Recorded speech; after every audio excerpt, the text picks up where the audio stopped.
하나님 말씀은 신약성경 마태복음 7장입니다.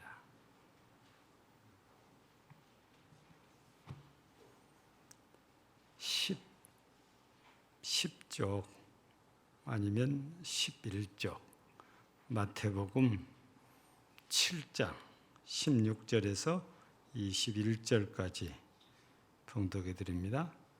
그들의 열매로 그들을 알지니 가시나무에서 포도를 또는 엉겅퀴에서 무화과를 따겠느냐. 이와 같이 좋은 나무마다 아름다운 열매를 맺고 못된 나무가 나쁜 열매를 맺나니 좋은 나무가 나쁜 열매를 쏟고 못된 나무가 아름다운 열매를 맺을 수 없느니라. 아름다운 열매를 맺지 아니하는 나무마다 찍혀 불에 던져지느니라. 이러므로 그들의 열매로 그들을 알리라. 나더러 주여 주여 하는 자마다 다 천국에 들어갈 것이 아니요 다만 하늘에 계신 내 아버지의 뜻대로 행하는 자라야 들어가리라. 아멘.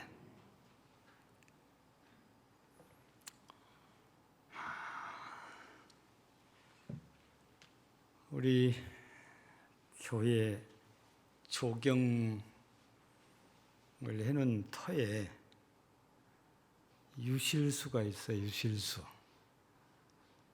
비파나무라고 여러 나무가 심겨져 있는데 누가 딱 잡순가는 모르겠지만 아무튼 열기는 여는데 없어집니다.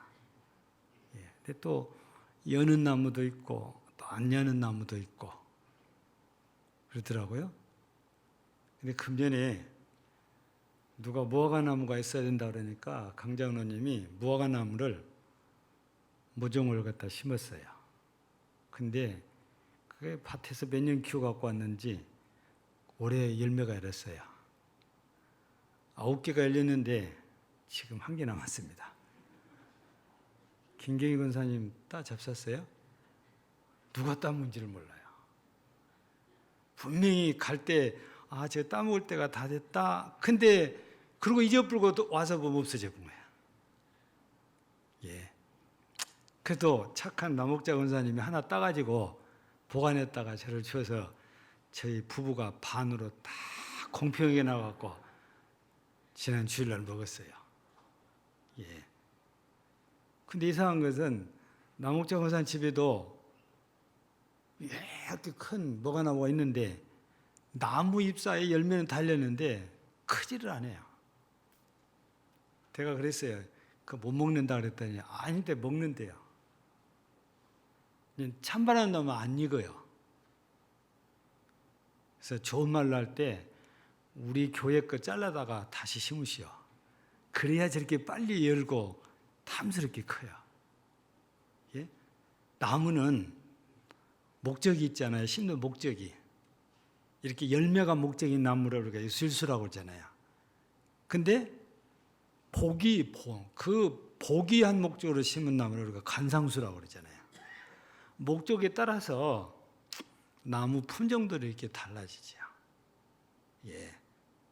근데 오늘 성경에서는 열매와 연결을 지어놓은 걸 보면 유실수 얘기를 해야 이게 맞을 것 같아요.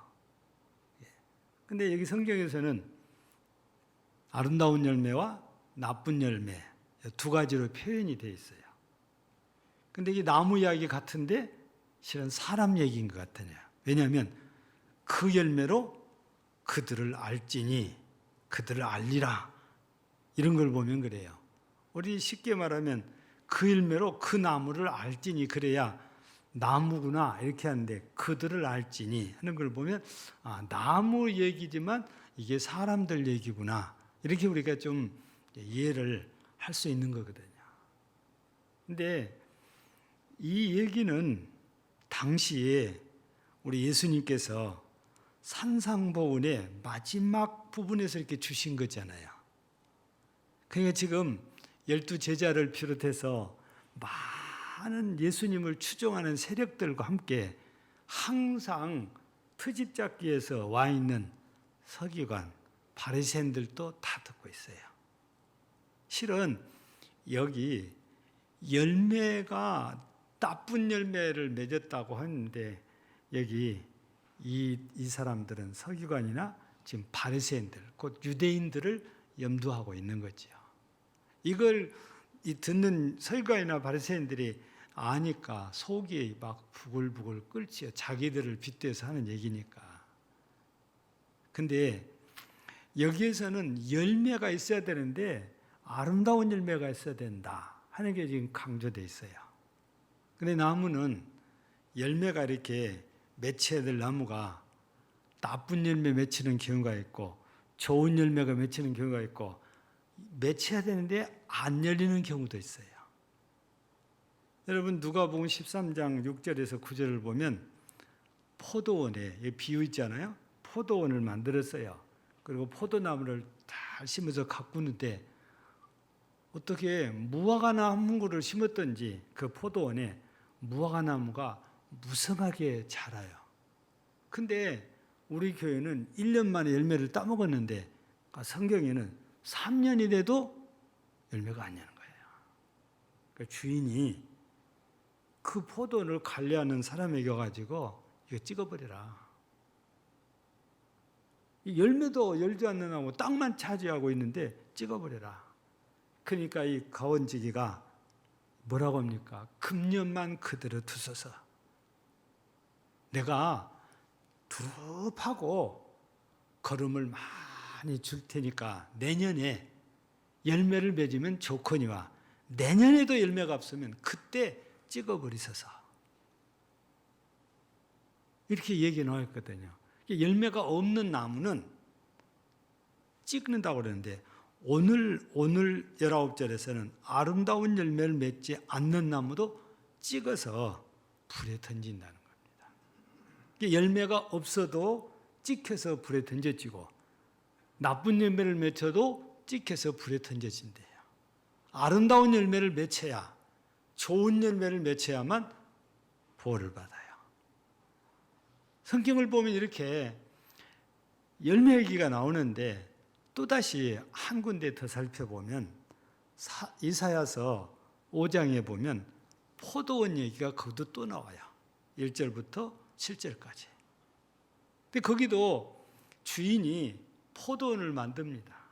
그래서 표현대로하면 극상품이에요. 최고로 좋은 포도나무를 갖다가 심었어요. 울타리를 다 해서 여우들이 들어오지 못하게 막았어요. 망대를 세우고 잘 지켰어요. 거름도 다 줬어요. 그래서 포도열매가 맺혀가지고 이제 수확을 해야 될 거 아니에요. 근데 포도열매가 맺는데 보니까 이 열매가 들포도를 맺힌 거예요. 여러분, 극상품 포도나무를 심었으면 열매도 그 극상품으로 나와야 되는데 전혀 반대로 들포도, 별로 쓸모없는 포도가 맺혔다 그 말이거든요. 그래서 주인이 버려버립니다.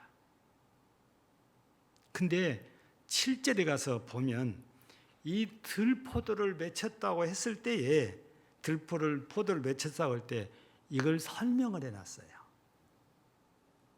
그 설명에 보면 정의를 바랐는데 포악했대요.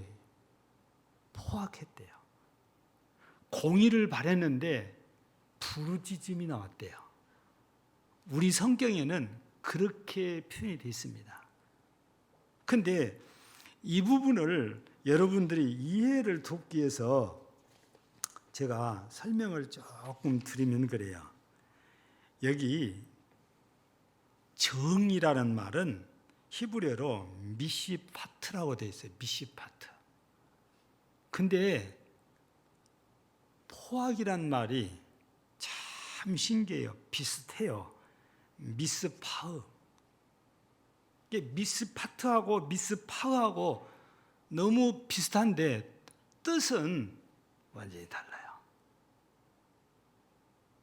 근데 포악에 대해서 우리는 여기서 설명을 많이 안 해도 이게 좋지 않은 거다. 여러분들이 그냥 짐작으로 다 알고 있잖아요. 근데 뒤에 공의를 바랐는데 부르짖음이 나왔다는 거다. 근데 여기도 단어가 왜 이렇게 비슷한가 몰라요. 공의는 체다카의 히브리어로.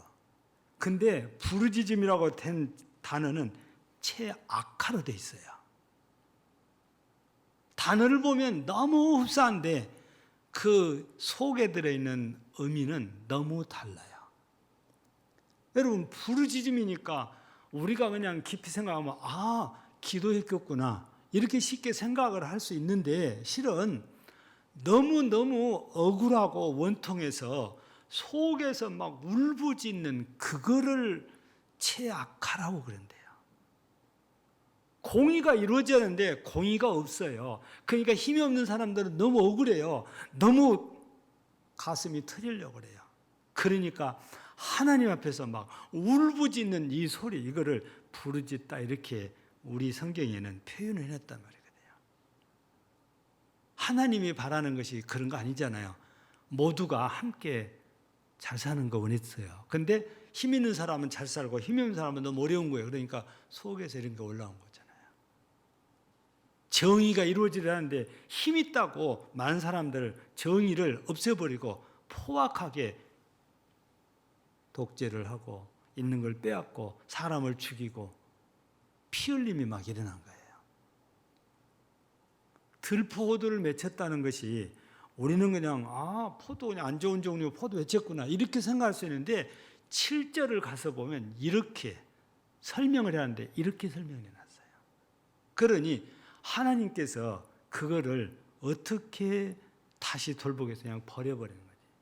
이 얘기는 앞서 누가복음에 있는 얘기나 똑같아요. 포도원은 이스라엘 나라예요. 그 안에 있는 나무는 유대인들이에요.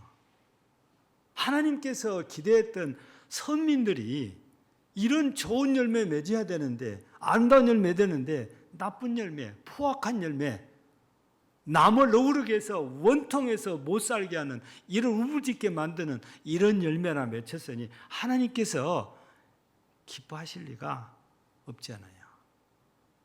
하나님이 원하시는 것은 이사야서 5장 7절 된다면 정의와 공의단 말이에요. 우리 오늘 읽은 성경 본문에서는 아름다운 열매예요. 그렇다면 하나님께서 원하시는 이 아름다운 열매는 무엇일까? 우리 나름대로 여러 가지로 상상을 할 수 있지요. 근데 우리가 성경에 있는 것들을 우리가 몇 가지 찾아보면은, 첫째는 의의 열매예요. 근데 의의 열매는 바울 같은 경우는 디모데후서 4장 8절에서 자기가 선한 싸움을 싸우고 믿음을 지킨 결과 의의 면류관을 받게 됐다고 그랬잖아요. 바울 같은 경우는 의의 열매를 맺혔는가 이렇게 싶을 정도로 의의 면류관을 받게 됐는데, 이 의의 열매라는 것은 그냥 그저 맺혀지는 것이 아니고 성경에 있는 말씀에 따르면 평화가 유지돼야만 맺혀지는 열매인 것 같아요. 왜냐하면 야고보서에 있는 말씀 3장 18절입니다. 화평하게 하는 자들은 화평으로 심어 의의 열매를 거두느니라.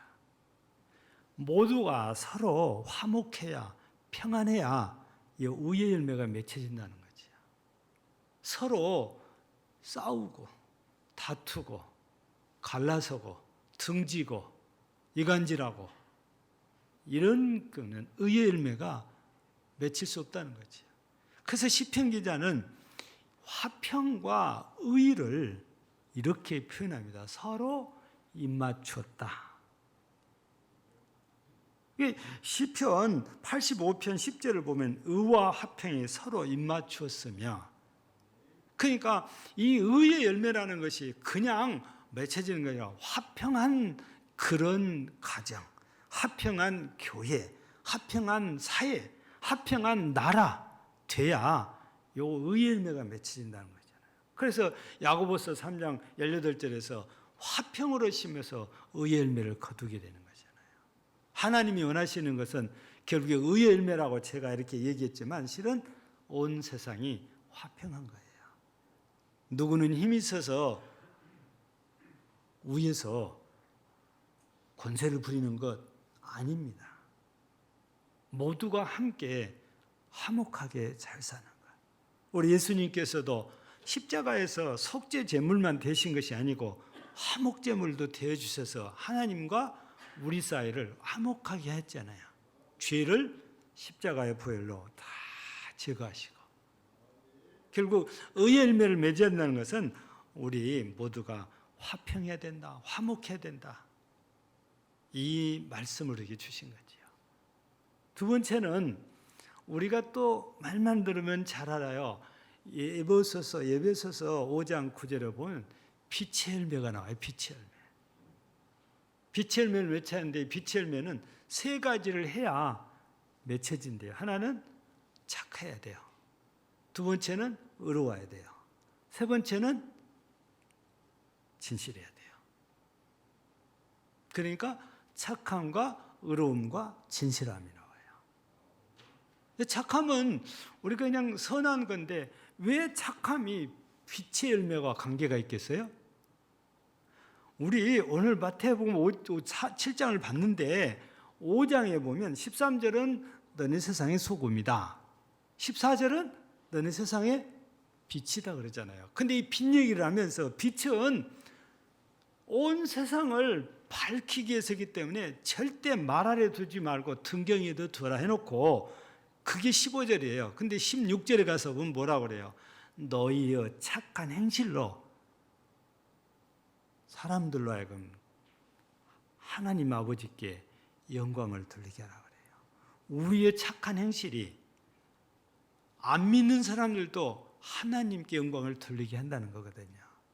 착함이라는 것은 다른 말로 할 때 우리가 선하다고 하는데, 더 우리가 어쩌면 쉽게 표현을 설명한다면 악의가 전혀 없는 거예요. 진짜 좋은 마음으로 사람들을 대해주고 사람들을 살펴주는 것인데, 이렇게 해야 빛의, 우리가 선을 베풀어야, 우리가 착한 행동을 해야 빛의 열매가 맺혀진다는 거죠. 또 의로움인데, 이 의로움은 올바른 걸 말하잖아요. 근데 우리 중에 누구도 의로운 자가 없어요. 근데 우리 하나님께서 예수 그리스도의 십자가의 보혈로 우리의 죄를 회개한 자마다 다 씻어주시고 의인이라고 칭해줬어요. 그걸 우리가 이신칭이라고 그러잖아요. 우리를 의인이 아닌데도 불구하고 의인이라고 인정해 주는 것입니다. 우리가 예수를 믿었더니 예수님께서 나를 위해서 죽어주시면서 내 죄를 다 대속해 주시니까 예수님 때문에 나를 의인이라고 칭해 주신 거거든요. 우리가 의로워지는 길은 그거밖에 다른 길이 없어요. 그래서 우리는 예수님과 하나 되어야만이 내가 하나님 앞에 의인이라고 인정을 받는 거죠. 그러니까 그냥 나 혼자서는 의로울 수가 없어요. 절대 하나님 앞에 의롭다 인정받지 못해요.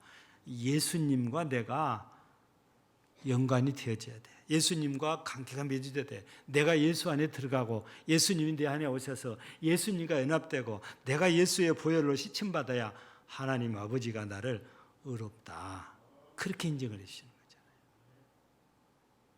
진실함은 다른 말로 순수하다 혹은 정직하다, 이렇게 설명을 이렇게 할 수 있는 것인데, 여러분, 우리가 이 진실하면은 거짓이 없는 것을 지금 말한 거잖아요. 우리 쉽게 이렇게 지금까지 이해하고 있는 것은. 근데 그것을 순수하다 혹은 정직하다, 그렇게 설명을 할 수 있다 그 말입니다.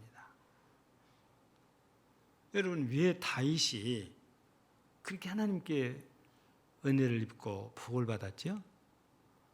다윗을 말하면 첫 마디가 정직하여 여호와 율법을 우러나 좌로나 치우치지 않고 다 지켰다고 그래요.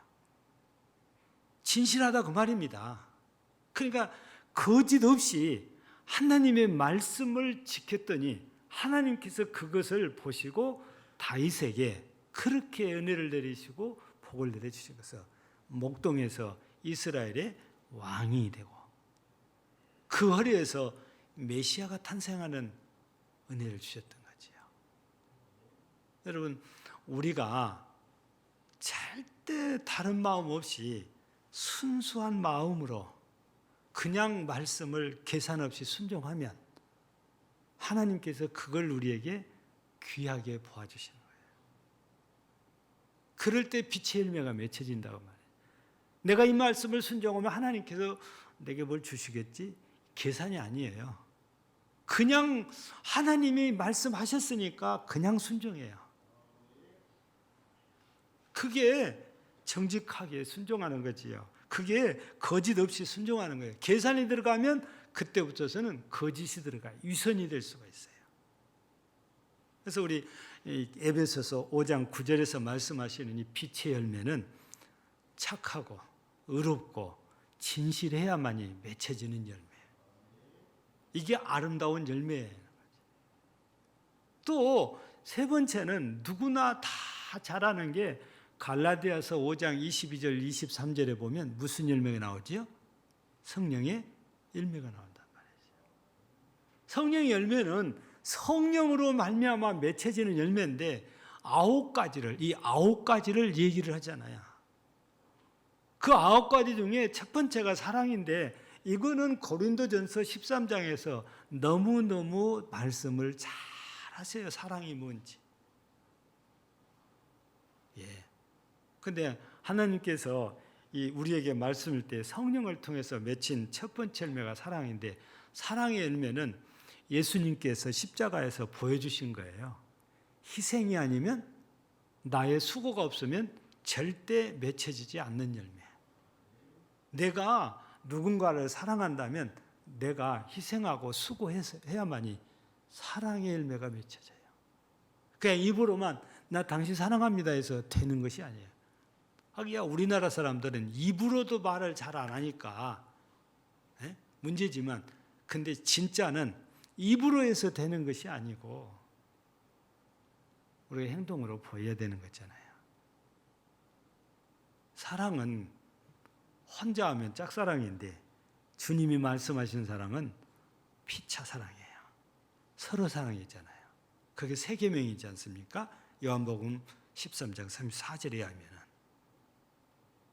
여러분 하나님이 원하시는 열매 중에 하나가 사랑이었는데 성령이 역사해야 진짜 십자가의 사랑으로 서로 사랑해서 십자가의 사랑의 열매가 맺혀진다. 이 말씀이거든요. 자, 이 성령 열매를 제가 세세하게 9가지를 다 이렇게 설명하기란 시간이 제한적이니까 그냥 열매 이름만 말하면 그래요. 두 번째 희락입니다. 근데 희락은 조금 설명하면 첫 번째 사랑 열매가 맺혀지면 희락 열매는 자동으로 맺혀질 거다. 저는 그렇게 믿고 있어요. 왜냐하면 서로 사랑하면 기뻐할 수밖에 없어요. 희락은 기쁨이잖아요. 그러니까 서로 사랑하니까 서로 좋아요. 기뻐요. 즐거워요. 이 희락 열매는 첫 번째 열매를 맺으면 자연스럽게 맺혀질 수 있다고 봐요. 세 번째가 화평인데 화평의 열매, 아까 첫 번째 뭐라고 했어? 의 열매를 맺히려면 화평해야 된다고 그랬잖아요. 근데 사랑하면 화평하게 돼요. 내가 사랑 없으면 서로 싸우고 다투지만 사랑하면 화평의 열매도 맺혀요. 첫 번째 열매를 맺히면 두 번째 열매가 자연스럽게 맺혀진 것처럼 세 번째도 그렇게 맺혀질 확률이 점점 높아지는 것이지요. 네 번째는 오래 참는 것인데 이 오래 참는 것은 뭘 말하는 거예요? 1시간 참는 걸 말한 겁니까? 5시간 참는 걸 말합니까? 오래 참는다. 여러분 성경에서 말씀하시는 오래 참는 것은 끝까지 참는 거예요. 내가 시간적으로 몇 시간을 참았다 이런 의미가 아니고 끝까지 참아요. 아무리 내가 한 달을 참았어도 마지막 부분에 내가 참지 못하고 있으면 그건 못 참은 거예요. 그래서 여기 오래 참는다는 말은 끝까지 참는 걸 말하는 거죠. 또 다섯 번째는 자비인데 우리 이 불가에서는 이걸 사랑으로도 받아들이지요. 우리도 인자, 자비, 사랑 이거 우리 그냥 비슷한 말로 쓰기도 합니다. 근데 여기서 자비를 이렇게 좀 더 우리가 좀 설명을 하다 보니까 다른 말로 자비를 베푼다는 것은 잘해주는 건데 친절을 베푸는 거다 그 말이지요. 말을 해도 그래서 좋은 말을 하고 내가 뭔가를 해줘도 선한 일을 해주고 이게 자비를 베푼 거단 말이에요. 그래서 잠언 5장 15장 1절에 보면 유순한 대답은 분노를 시게 해도 가격한 말은 노를 격동하느니라. 그러니까 우리 속담에는 말 한마디로 어쩐다고요? 천냥빚을 갚는다고 그러잖아요. 말이 참 중요한 것 같아요. 말을 어떻게 하느냐가 참 중요해요. 그런데 유순한 대답이 화난 사람을 화가 가라앉게 하죠. 상대방에게 우리가 선하게 다가가서 이렇게 친절하게 하면 그 사람이 화를 내다가도 그게 수그러들어요. 남에게 이게 자비를 베푼 거다 그런 얘기거든요. 또 여섯 번째가 양선인데 양선도 좋은 일입니다.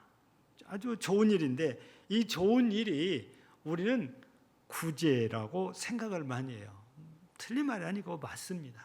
근데 여기 성경에서 말씀하시는 이 구제는 단순히 어려우니까 도와주고 보살펴주고 이런 정도가 아니고 그보다 훨씬 더 깊이 나가야 돼요. 그 깊이 나가는 게 뭐냐?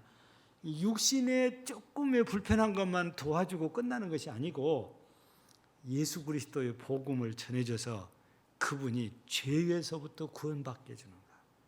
이게 최고의 양선이다 그 말이에요. 그보다 더 좋은 구제는 없어요.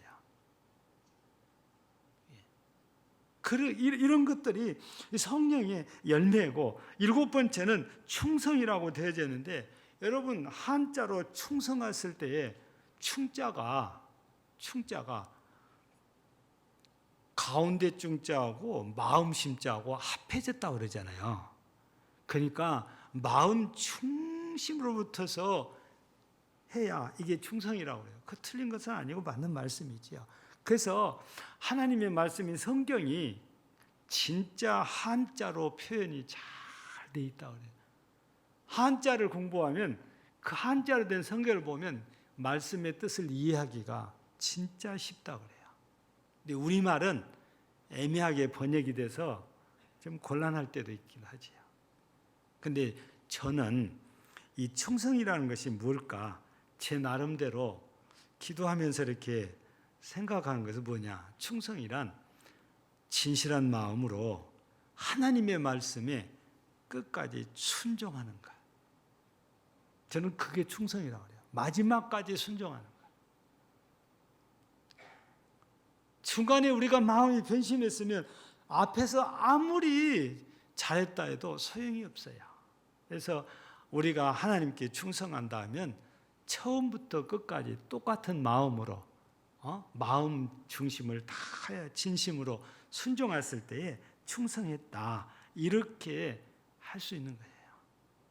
여덟 번째는 온유인데 이거는 다른 말로 하면 겸손한 말로도 우리가 표현을 할 수도 있어요. 그래서 예수님을 우리가 보면 마태복음 11장 29절에서 나는 온유하고 겸손하니 나의 명예를 매라 그러잖아요. 부드러운 마음입니다. 따뜻한 마음인 것이지요. 그래서 이사야 선지자는 예수님을 예언할 때에 다투지도 아니하며 들레지도 아니하신 분이다 그래요.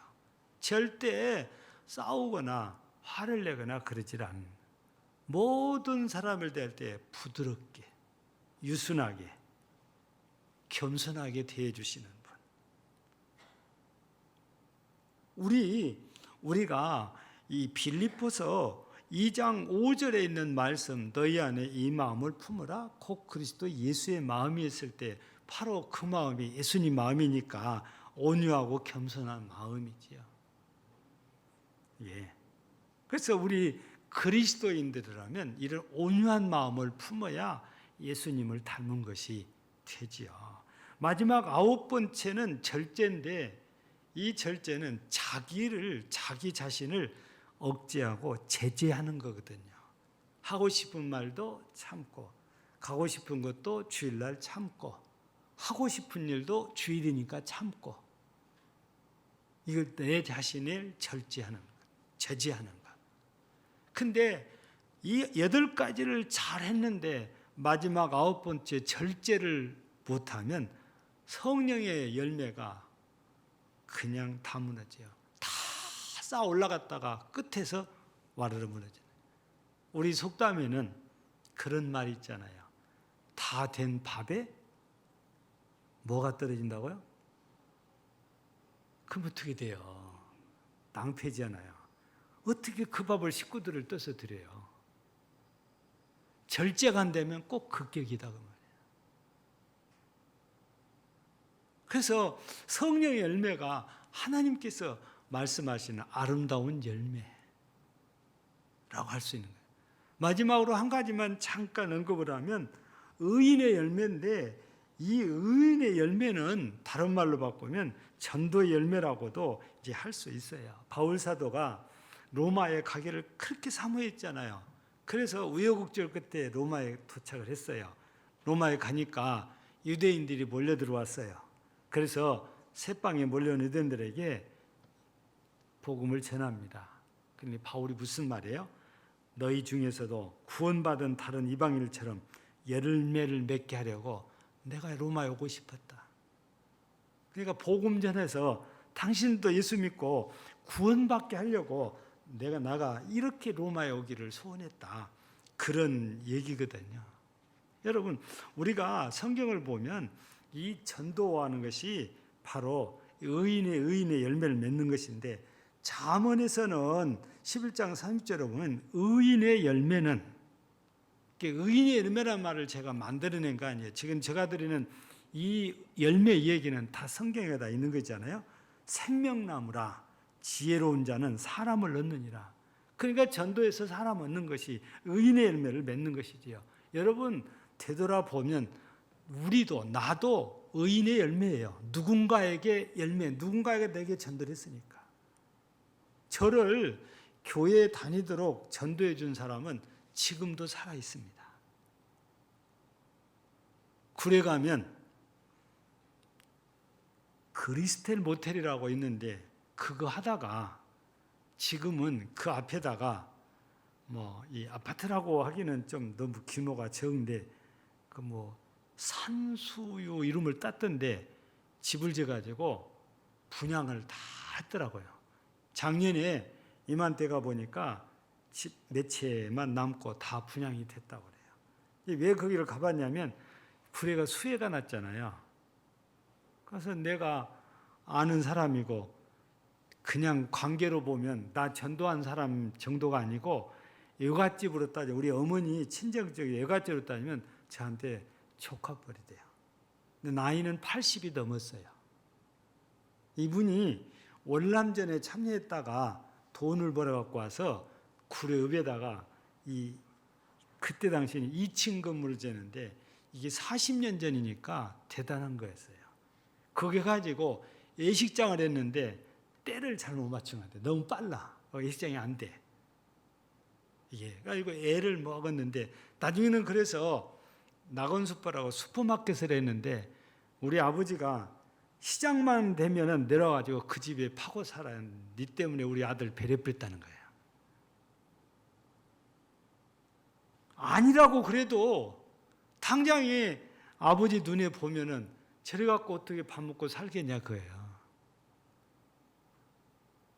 참 아쉬웠던 게 우리 장인 어르신이나 우리 아버지나 우리가 이렇게 참 하나님 앞에 또 여러분들 앞에 사랑받는 모습을 보셨더라면 얼마나 좋았을까, 그런 아쉬움이 좀 있었어요. 일찍이 돌아가셔 버렸으니까. 저희 아버지는 제가 순천 나오기 전에 돌아가셨거든요. 예. 여러분, 우리가 이렇게 보면 생명나무라고 했는데 이 의인의 열매가 생명나무라는데 누군가가 나를 전도해서 내가 예수 믿었으니까 그 사람 앞에 나는 의인의 열매다 그 말이에요. 하나님이 기뻐하시는 열매잖아요. 전도의 열매. 이것이. 이게 아름다운 열매다. 이런 말씀이거든요. 그러면 결론적으로 우리가 어떻게 해야 이런 의의 열매를, 빛의 열매를, 성령의 열매를, 의인의 열매를 맺혀 살 수 있을까? 사람은 세상에서 죽으면 이름 남긴다고 하는데 오늘 성경을 보니까 우리 그리스도인들은 죽으면 아름다운 열매를 맺혀놔야 돼요. 하나님께서는 그 열매를 보고 너를 안다 했으니까 열매 보고 심판하실 거라는 얘기잖아요. 그러니까 우리 아름다운 열매를 맺혀야 돼요. 어떻게 해야 우리가 아름다운 열매냐? 방법은 쉬운데 실제 하려고 하면 잘 안 된다고 그래요. 그게 뭐냐? 우리 요한복음 15장에 보면 답이 딱 나와 있어요. 포도나무 비유에서 가지가 나무에 붙어 있기만 하면 절로 열매를 맺힌다고 그래놨어요. 우리는 그 말을 예수님이 너희가 내 안에, 내 말이 너희 안에 그렇게 났어요. 그러니까 우리 쉬운 말로 우리가 예수 그리스도 안에 거하면, 예수 그리스도 안에 살면 이 열매들이 맺혀진다는 거예요. 그 예수님 밖에서는 안 되는 일들이죠. 방법이 예수 안에서 사는 겁니다.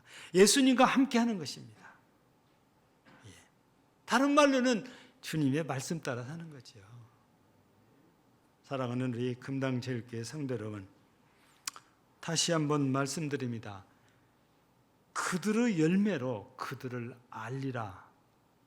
이 말씀을 우리는 기억해야 됩니다. 주님은 우리가 맺혀준 열매를 보고 우리를 판단하실 거니까요.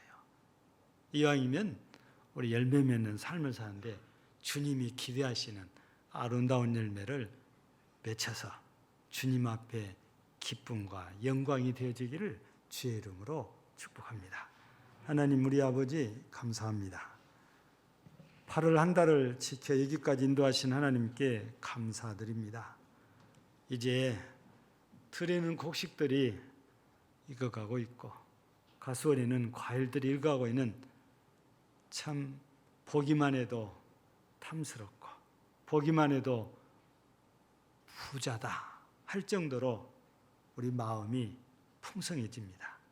이때에 자연을 보며 우리도 하나님께서 기대하시는 아름다운 열매를 맺혀서 하나님의 기쁨이요 하나님의 영광이 되게 하옵소서. 예수님 이름으로 기도하옵나이다. 아멘.